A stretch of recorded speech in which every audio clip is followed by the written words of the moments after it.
Lieutenant Jake Cooper's head throbbed as he regained consciousness.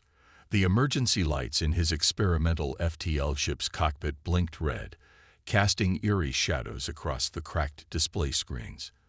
His last memory was of the engine chamber overheating during a routine test flight, followed by a violent exit from hyperspace. "Status report," he muttered, wincing at the pain in his ribs.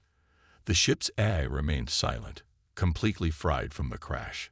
Through the cracked view screen, he saw an alien landscape, rolling hills covered in silver-leaf trees under a pink sky where two moons hung like pale jewels. Jake checked his survival kit and emergency beacon. The beacon was broken, but he had enough supplies for a week. He put on his environment suit and stepped outside. The air smelled sweet, like jasmine flowers. His handheld scanner showed breathable atmosphere, so he removed his helmet. The sound of humming made him turn around. A sleek silver vehicle hovered nearby. 3 tall figures stepped out, each at least 7 feet tall with luminescent skin that seemed to shimmer with different colors. They were clearly female, with elegant features and long, flowing hair that moved as if underwater. "Well, this is new," Jake said, raising his hands to show he was unarmed. The aliens spoke in musical tones, their skin pulsing with light patterns. One of them held up a small device that began translating their speech. "Male specimen detected," the device announced in robotic English. "Classification unknown. No matching records in database." The tallest alien, with skin that rippled in shades of blue, stepped forward. "I am Security Chief Valara. You are the first male being we have encountered in recorded history. How did you arrive here?" Jake explained about his test flight and crash. The aliens listened with intense curiosity, their skin colors shifting with their emotions. He learned he had crashed on Amaranth 7, home to an advanced civilization of beings who called themselves the Luminary. "You will come with us," Valara declared. "Our scientists will want to study you. This is unprecedented." "Study me?" Jake asked nervously. "I'm not sure I like the sound of that." A younger luminary with rose-gold skin stepped forward. "Do not fear. I am Lyra, Chief Science Officer. We mean you no harm, but you must understand. Our society has existed without males for over 10,000 years. Your presence here will change everything." As Jake boarded their vehicle, he couldn't help but notice how all 3 aliens kept staring at him with a mixture of fascination and what seemed like recognition, as if his very existence had awakened something long forgotten in their collective memory. The vehicle rose smoothly into the pink sky, heading toward a gleaming city of crystal spires in the distance. Jake Cooper, test pilot from Earth, had no way of knowing that his crash landing was about to unleash changes that would shake the very foundations of luminary civilization. The crystal spires of the luminary capital sparkled under the pink sky as Jake Cooper began his second day on Amaranth 7. He sat in a comfortable but strange room, surrounded by curious scientists who studied his every move. Their skin rippled with colors of excitement whenever he did something as simple as eating or stretching. "Fascinating," Lyra said, her rose-gold skin pulsing with interest as she recorded data on her tablet. "Your biological processes are both similar and drastically different from ours. Tell me, Lieutenant Cooper, how do humans typically reproduce?" Jake nearly choked on his breakfast, a sweet, gel-like substance that tasted like honey. "Well, that's a bit personal, isn't it? Everything about you is of scientific interest," she replied matter-of-factly. "Our society has reproduced through bioengineering for over 10,000 years. The concept of natural reproduction through male and female pairing is exotic to us." As Jake explained basic human biology, he noticed the other scientists' skin colors shifting to deep purple, a sign of shock, he'd learned. Lyra, however, maintained her professional composure, though her skin occasionally flickered with hints of pink that he hadn't seen before. "Your civilization eliminated the need for males entirely?" Jake asked, trying to redirect the conversation. "How did that happen?" Lyra's skin darkened slightly. "The records are unclear. We know there was a great catastrophe, and afterward, our ancestors modify our genetics to ensure survival. But the details were lost to time. Their discussion was interrupted by Security Chief Valara, who burst into the room with her skin flashing angry red. The council is divided about your presence, human. Some believe you pose a threat to our society's stability. Others, she glanced at Lyra, are too enthusiastic about the possibilities you represent. What possibilities? Jake asked. Before Valara could answer, alarms blared throughout the building. On the large view screen, crowds of young luminary had gathered in the city center. Their skin glowed with rainbow patterns, a sign of protest in their culture.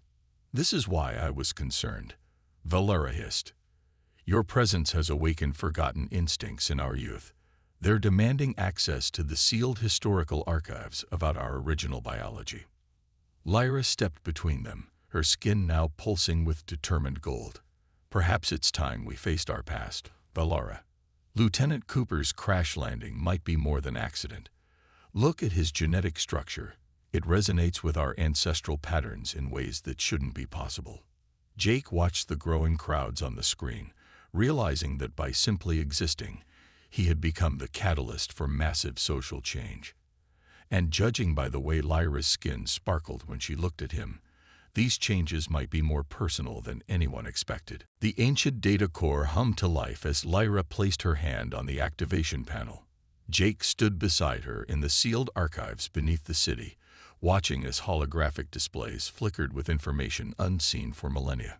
Security Chief Valara watched them both with nervous eyes, her skin shifting between worried blue and cautious green. These records were sealed after the Great Modification, Lyra explained, her fingers dancing through streams of data. Only highest-level scientists have access, and even we never questioned. Until now. The first images made them all gasp. They showed ancient luminary, both male and female, living together in cities much like their current ones. Jake noticed how the males in the recordings had darker skin tones that pulsed with deeper colors. Here it is, Lyra whispered, her skin pale with shock. 10,000 years ago, a solar flare mutated our reproduction systems. Males began dying out. Our ancestors thought they could fix it with genetic engineering, but something went wrong. Instead of repairing the damage, they eliminated male births entirely. Security footage played, showing panicked scenes from the past. Hospitals full of dying males, scientists working desperately, and finally, the decision that changed their society forever. They didn't just modify our genetics, Valara said, her voice trembling. They modified our memories, made us forget we ever had males, created a whole new history. Jake watched as Lyra's hands shook while accessing more files. That's not all, she said. According to these readings, our current reproduction method is failing. Each generation, fewer children survive the bioengineering process. Within 500 years, our species could be extinct. The protests above ground, Jake realized. Some part of your people must sense this. That's why they're so interested in me. Suddenly, the archive's security systems activated. Red lights flashed as heavy doors began closing. On the security screens, they saw armed guards approaching. The Conservative Council, Valara spat, her skin flashing angry red. They're trying to shut us down, keep the truth buried. Lyra quickly downloaded critical files to her personal device. Jake, she said urgently, your human DNA might be compatible with our original genetic structure. You could be the key to saving our species if we survive the next few minutes. The first explosion rocked the archive as the three of them searched for an escape route, knowing that the future of the luminary race now depended on what they had discovered, and whether they could live long enough to use that knowledge. Alarms blared through the Crystal City as Jake, Lyra, and Valara emerged from a maintenance tunnel, their clothes dusty from their narrow escape from the archives. Above them, massive view screens showed their faces labeled as dangerous dissidents, while Conservative Council forces searched the streets. The people need to know the truth, Lyra insisted, her skin flickering between determined gold and nervous purple. She clutched her device containing the ancient records, proof of their civilization's impending doom. Jake watched as groups of young luminari gathered in the streets, their skin glowing with rainbow patterns of protest. The news of his presence had spread like wildfire, and now crowds chanted for change. "Even if we expose the truth, the conservatives won't listen," Valera said, her security training evident in her cautious movements. "They've controlled reproduction for thousands of years. They won't give up that power easily." An explosion rocked a nearby building. Through the smoke, they saw conservative forces using sonic weapons to disperse protesters. Lyra's skin paled when she recognized the lead enforcer. "My mother," she whispered. "High Counselor Zenara herself." High Counselor Zenara stood atop a hovering platform, her skin blazing with authoritative red. "Citizens of Amaranth 7, return to your homes. The male creature has corrupted your minds with primitive ideas. His presence threatens everything we've built." Jake stepped forward, but Valera pulled him back. "They'll kill you on sight," she warned. Just then, Lyra's device beeped with an incoming message. "The Young Scientists Coalition," she said, hope coloring her skin bright gold. "They've offered us sanctuary in their research facility. They want to help spread the truth, and they want to study Jake's DNA." "Study my what now?" Jake asked, but another explosion cut off further discussion. They raced through back alleys, avoiding patrols, while above them the city descended into chaos. Some luminary fought against the conservatives, while others sealed themselves in their homes, their skin gray with fear and confusion. Finally reaching the coalition's hidden facility, they found dozens of young scientists waiting, their skin rippling with excitement and determination.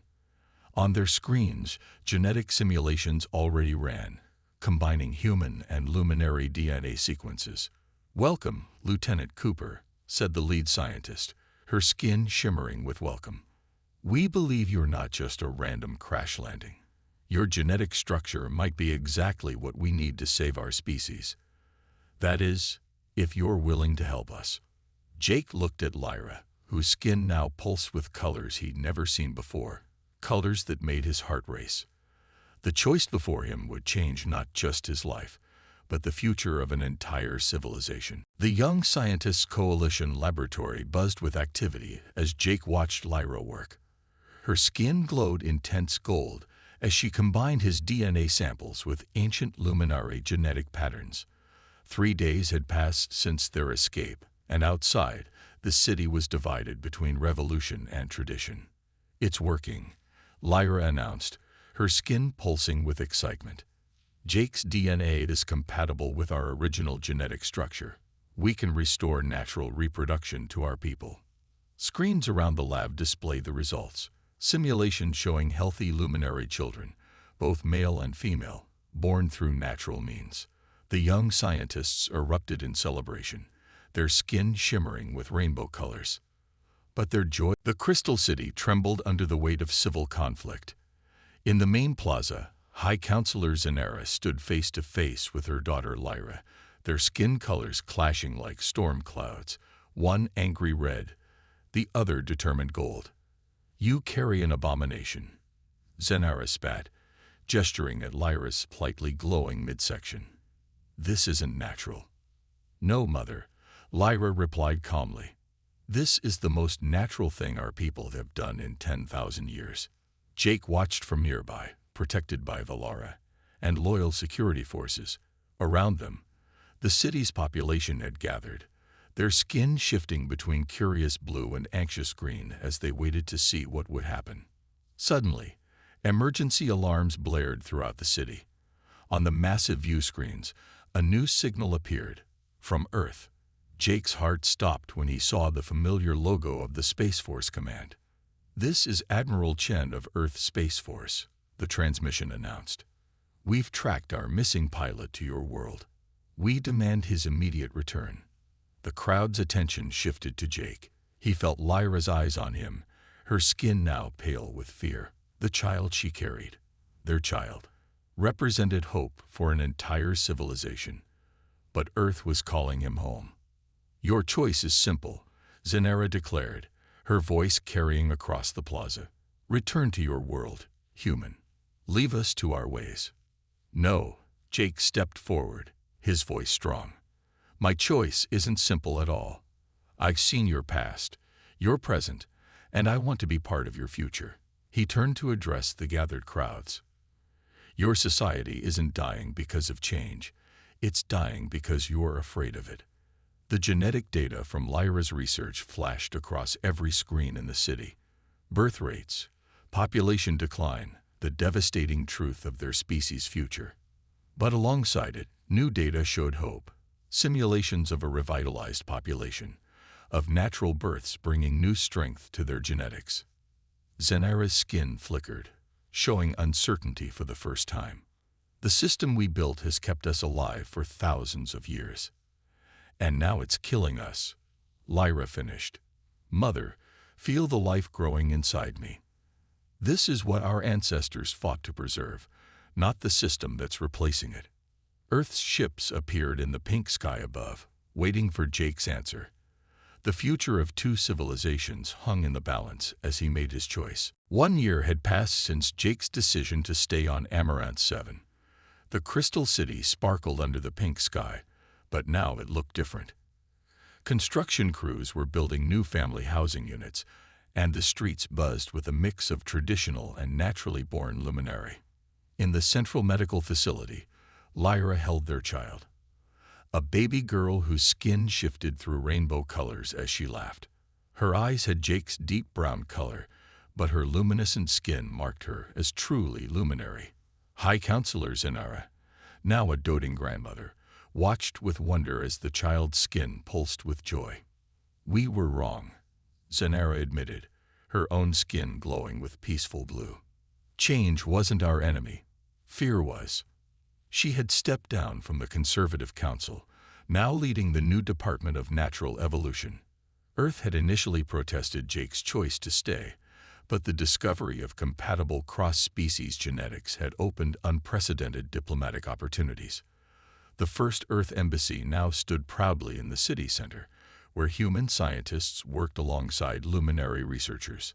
Security Chief Valora, promoted to head of interplanetary relations, led the integration efforts. "The protesters who once fought in the streets are now helping build nurseries," she reported, her skin shimmering with pride. The bioengineering facilities had been reproposed. While some luminary chose to continue traditional reproduction methods, more and more young couples opted for natural births. The population decline had not just stopped, it had reversed. Jake and Lyra's child wasn't alone anymore. Dozens of natural-born children now played in the city's parks, their skin colors creating beautiful light shows as they ran and laughed. Male luminary children, once thought extinct, were being born again, their darker skin tones adding new patterns to their society's tapestry. "Did you ever imagine this?" Jake asked Lyra as they watched their daughter play. Her skin glowed with the deep, rich colors of love. Colors that had been forgotten for 10,000 years until his crash landing awakened them. "Sometimes the best future comes from embracing the past," Lyra replied, her skin pulsing in sync with their child's laughter. One simple crash landing changed everything. Above them, the twin moons of Amaranth 7 shone brightly, witnessing a civilization reborn through the power of acceptance, change, and love that transcended the stars themselves.